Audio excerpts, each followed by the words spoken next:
written on the wall, plain to see for anybody to see. Yeah, That there's somebody, babe, somebody that got some money want to put in their foot in Puff's ass. I'm telling you.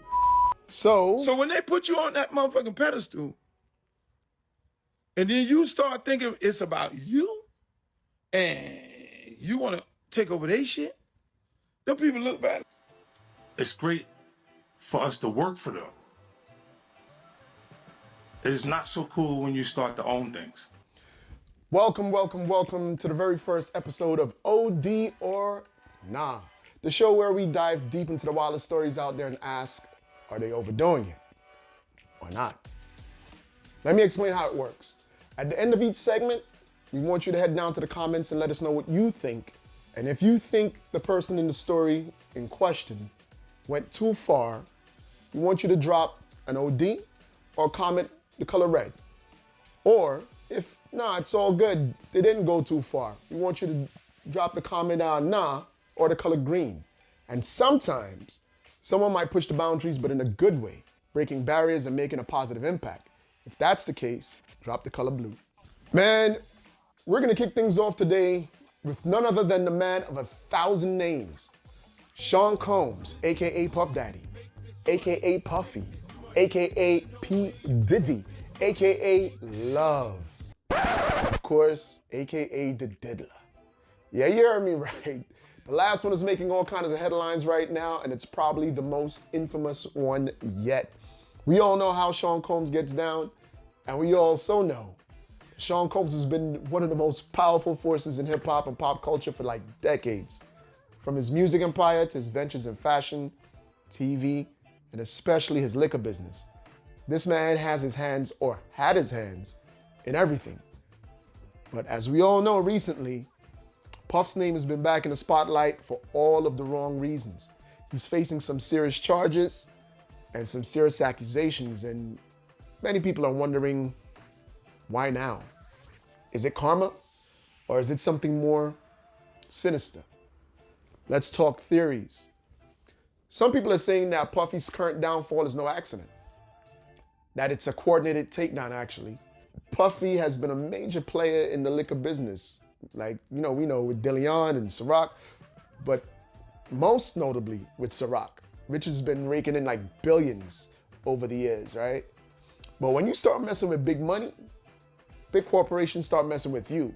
So the theory is floating around that these powerful companies, and maybe even some of his former business partners, are behind this sudden avalanche of legal trouble and allegations, right? They don't like the fact that Puffy has that much influence over the culture, the dollar, and the liquor industry, and they might be trying to take him out. Allegedly, of course. And you guys say influence over culture and liquor? Yeah, we all know Puffy did. But to help break this down, we've got some clips from 3 legends in the game who've all weighed in on Puffy's situation, right? Let's start with our first clip from Ed Lover. I'm talking about the OG radio personality from New York who's been on the hip hop scene since the 80s. Ed Lover has seen it all, and here's what he had to say about Puffy's situation. Back in their minds, you ain't nothing but a and that's all you ever gonna be. I don't give a how much money you worth. To me, you and don't get out of pocket. Why did all this stuff start happening? Right with the Diageo, to me, the shit is written on the wall, plain to see for anybody to see. That there's somebody, babe, somebody that got some money want to put in their foot in Puff's ass. I'm telling you. So, Ed Lover's take is that Puffy's influence, especially in the world of business, is too much for some people to handle. He's been fighting corporations over control of his brand and his money for years. But now that he's sued some of the big players, are they hitting back? And are they hitting back harder than we expected? All right, well, let's see. Up next, we've got Uncle Luke, the hip-hop producer and legend of Miami. If there's anyone out there who knows what it is to be targeted by the industry and big corporations, it's Luke. He's been fighting for freedom of speech in his hip-hop since the early days. Without Luke, there'd be no ratings on music. He took it there, but he knows what it is.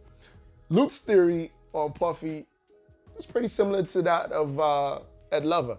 He thinks that Puffy's power and wealth made him too big of a threat, and now it's payback time. So let's check it out. And you getting these billions, and you see them put you up on a pedestal. That's because they put you up on a pedestal. They made you the guy. They placed you on every network. They sold you to all y'all on here. They gave you 5 million followers. They put all this, they dress you up like a fucking hoe on the street. They gave you the Bugattis. They gave you the mansions on 2 different coasts. They put you up on a pedestal because they need you. It's like some pimp shit. When you got your main girl, you dress her up and she look like this and look like that and do this and you march her into the big room. I'm telling you. So when they put you on that motherfucking pedestal, and then you start thinking it's about you, and you want to take over their shit, them people look back like this. Hold on, who the fuck you think he is? So now we've got 2 heavyweights, Uncle Luke and Ed Lover, both saying that this isn't just bad luck for Puffy.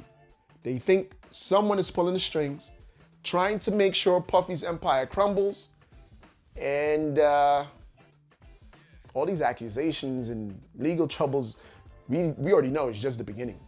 A lot of people in association with Puff over the last week or so has stepped down from their positions. We'll have another episode on that. But for now, you know, our third and final clip, return to 50 Cent. Curtis 50 Cent Jackson has always been vocal about the way the music industry operates, and he's never been shy to call out foul play. That's what we love about 50. He has dealt with his fair share of industry beefs, TV and in the liquor industry, and right now he's gonna give us a little bit of his perspective on what's going on with Puffy. It was great in the beginning. It's great for us to work for them. It's not so cool when you start to own things. You see what I'm saying? So I made a lot of money with them too. Like, there's a point, they did a deal that mirrored what Puffy's deal with Diageo was for Ciroc. So he didn't have ownership of that at any point, but he was getting a lot of money, like almost like $60 million a year at one point. So when you see him go to Daily On is when you see him have some issues. And they not. It gets bad.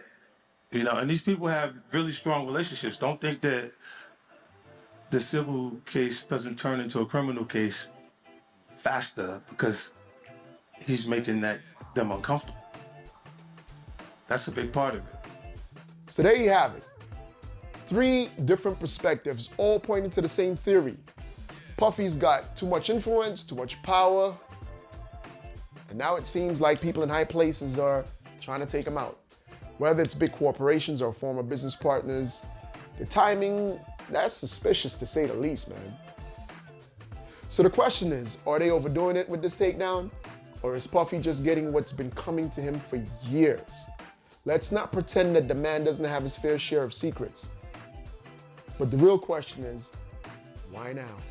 Why is everything suddenly unraveling? Drop a red emoji in the comments if you think this is a coordinated attack to bring Puffy down, or hit us with a green emoji if you think this is just karma catching up to him, or the color green if you think nah, or the color red if you think yes, or OD.